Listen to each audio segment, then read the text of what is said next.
À l'ère du digital, la collecte et l'exploitation des données personnelles sont devenues monnaie courante.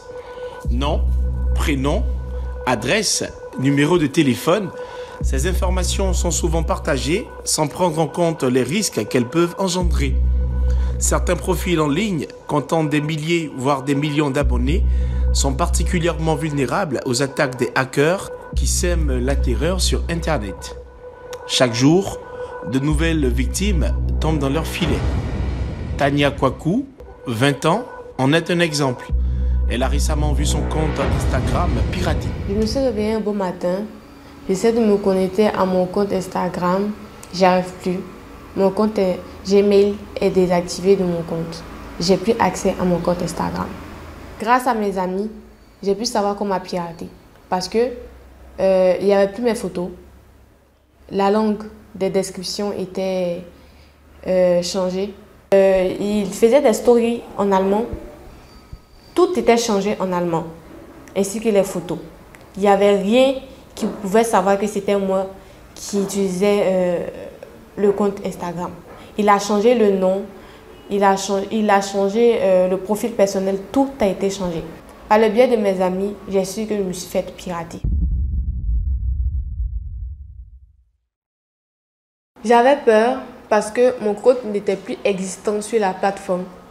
J'avais des messages, des contacts sur Instagram parce que j'utilisais Instagram pour ma profession de modèle photo.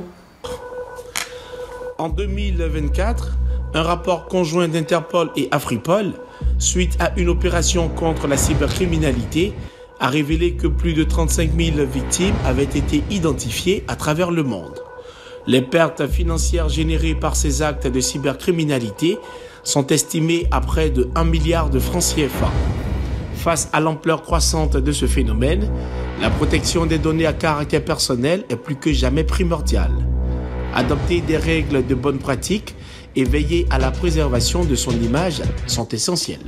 Léon Brandré, expert en protection des données à caractère personnel, recommande des mesures de protection pour éviter de telles situations. Pour mieux se protéger, il faut adopter ce qu'on appelle des règles de bonne pratique. Il faut avoir les attitudes efficientes quand on est sur les réseaux sociaux. Il faut apprendre à ne pas communiquer d'abord son mot de passe. Il faut ensuite activer par exemple le dispositif d'alerte en cas d'intrusion. Cela vous renvoie une information lorsque quelqu'un a eu accès à votre compte ou quelqu'un a eu accès à une application sur laquelle vous travaillez et que ce n'est pas vous. Le système vous envoie tout de suite une notification pour vous dire que quelqu'un a eu accès à votre compte avec tel ordinateur. Est-ce que c'est vous? Si ce n'est pas vous, tout de suite désactivez ou informez-nous pour qu'on puisse... Voilà. Collecter des données personnelles de manière frauduleuse, déloyale ou illicite est passible de sanctions. En Côte d'Ivoire, ces actes sont réprimés par la loi. Le piratage de données est perçu comme une violation de la confidentialité et de la sécurité des données. Il s'agit d'un accès non autorisé à des informations personnelles comme le nom, l'adresse, des données bancaires ou des données sensibles dans le but de les divulguer, de les modifier ou de les utiliser à des fins illégales. Le piratage de données est donc une violation du droit à la vie privée et des principes de protection des données définis par la loi. À titre d'exemple, nous avons l'usurpation d'identité, l'atteinte à l'image, la spoliation de comptes mail, l'accès frauduleux au système d'information, le vol de données. Les peines prévues par la loi pour ces infractions varient de 1 à 10 ans d'emprisonnement et une amende pouvant aller jusqu'à 10 millions de francs CFA.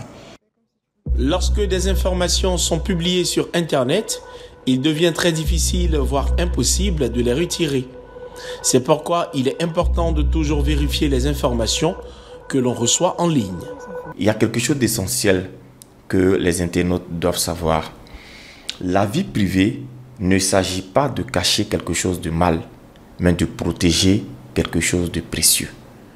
Protéger ce quelque chose de précieux, c'est protéger sa vie privée, c'est protéger son image, c'est prévenir les dispositions sur Internet qui vont aller à dégrader votre image. ça revient à dire que il faut prendre le soin de publier ce qui permettrait de vous amener à présenter de vous ce qu'il y a de précieux plutôt que de vouloir cacher ce qu'il y a de mal. Pour éviter le piratage de profils, de comptes bancaires ou d'autres données sensibles, les utilisateurs doivent faire preuve d'une vigilance accrue. Ne pas adopter ces précautions expose à de lourdes conséquences car les hackers sont constamment à l'affût. Heureusement, les autorités du pays mènent une lutte incessante contre la cybercriminalité, de jour comme de nuit, pour protéger les internautes et soulager les victimes.